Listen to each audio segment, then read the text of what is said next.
হাসপাতালে তৃণমূলের দাদাগিরি, কর্মরত নার্সকে হাসপাতালে মারধর করা হচ্ছে। কাঠগড়ায় মালদার তৃণমূল নেতা অবিনাশ দাসের বিরুদ্ধে ইতিমধ্যে লিখিত অভিযোগ নার্সের। ঘটনাকে ঘিরে ব্যাপক চাঞ্চল্য হাসপাতালে। মালদার হরিশ্চন্দ্রপুর গ্রামীণ হাসপাতালের ঘটনা, যেখানে কর্মরত নার্সকে মারধর করা হচ্ছে বলে অভিযোগ। এই ঘটনায় ইতিমধ্যে অভিযোগ দায়ের করা হচ্ছে।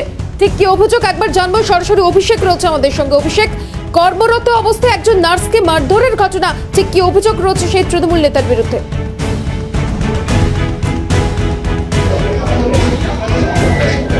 দেখো, মালদার হরিশ্চন্দ্রপুরের ঘটনা। মালদার হরিশ্চন্দ্রপুর এই সেই গ্রামীণ হাসপাতাল, যে গ্রামীণ হাসপাতালে গতকাল এই ঘটনা ঘটে।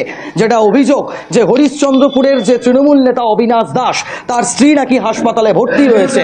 এরপরই কিন্তু হাসপাতালে ঢুকে তিনি হাসপাতালে যে চিকিৎসক রয়েছে, হাসপাতালের যে কর্তব্যরত নার্স রয়েছে, তার সঙ্গে দুর্ব্যবহার করেন, রীতিমতো হুমকি পর্যন্ত দেন এবং চরম থেকে চরমতম দুর্ব্যবহার করেন এবং রীতিমতো মারতে উপক্রম হয়। যদিও পরবর্তীতে লোকজন এসে কিন্তু তাকে বের করে হাসপাতাল থেকে নিয়ে যায়। এরপরই কিন্তু ঘটনাস্থলে পৌঁছায় হরিশ্চন্দ্রপুর থানার পুলিশ এবং পুলিশ এসে তাকে আটক করে নিয়ে যায়। গোটা ঘটনা নিয়ে কিন্তু হরিশ্চন্দ্রপুর থানায় লিখিত অভিযোগ দায়ের করেছেন তারা।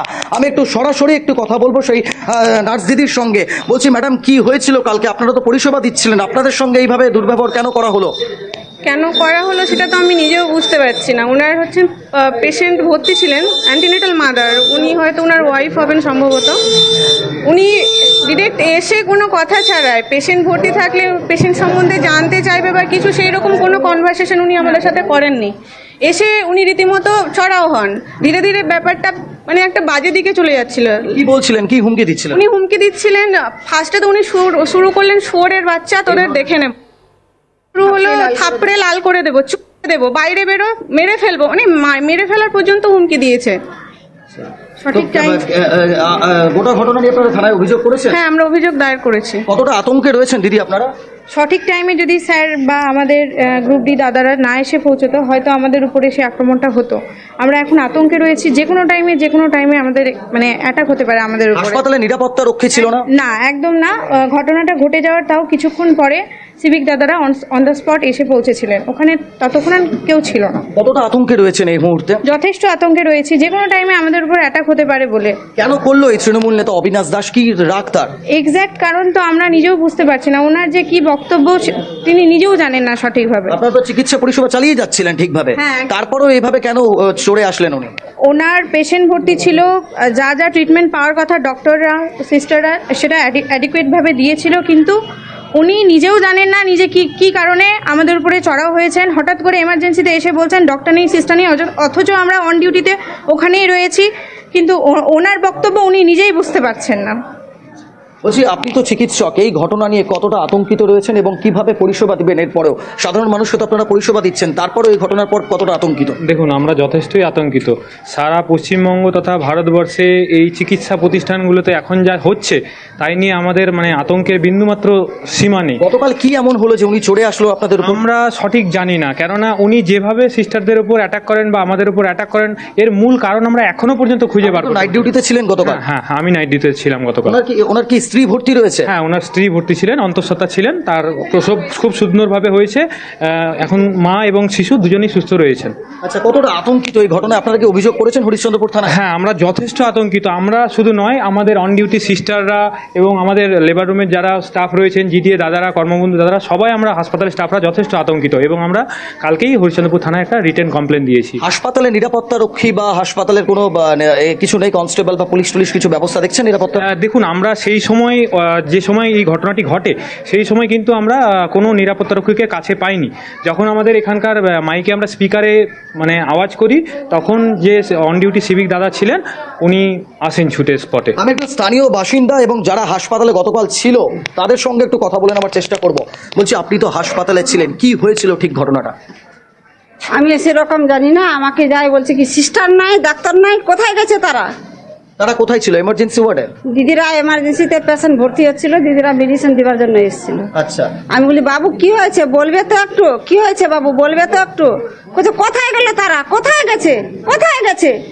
আমি বলি বাবু বলো তো একটু কি হয়েছে। ওই দৌড়ায় লেবার রুম থেকে ছুটে চলে এসছে দিদিদের কাছে, দিদিদের আসে হুমড়ি চুমড়ি দেয়। একেবারে তুমি দেখতেই পাচ্ছ রীতিমতো আতঙ্কিত চিকিৎসক থেকে নার্স থেকে শুরু করে সকলেই, এবং এই যে তৃণমূল নেতা অবিনাশ দাস তার দাদাগিরি দেখে তারা অভিষেক, স্তম্ভিত। এখনো পর্যন্ত এই একটা ঘটনায় পুলিশের ঠিক কি পদক্ষেপ তৃণমূল নেতার বিরুদ্ধে?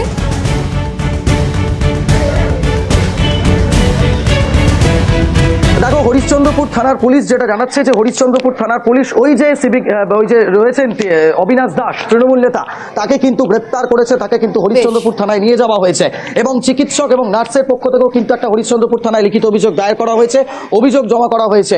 এরপরই কিন্তু তারা রীতিমতো যে চিকিৎসক এবং নার্স তারা সব থেকে বড় একটা প্রশ্ন তুলছে যে হাসপাতাল নিরাপত্তা ব্যবস্থা কই। তোমাকে আমি একটু ছবিটা দেখানোর চেষ্টা করবো মাসুমা, তুমি দেখতেই পাচ্ছ কোথাও কোনোভাবেই কি কোনো নিরাপত্তা রক্ষী বা নিরাপত্তা ব্যবস্থা কি তোমার চোখে পড়ছে?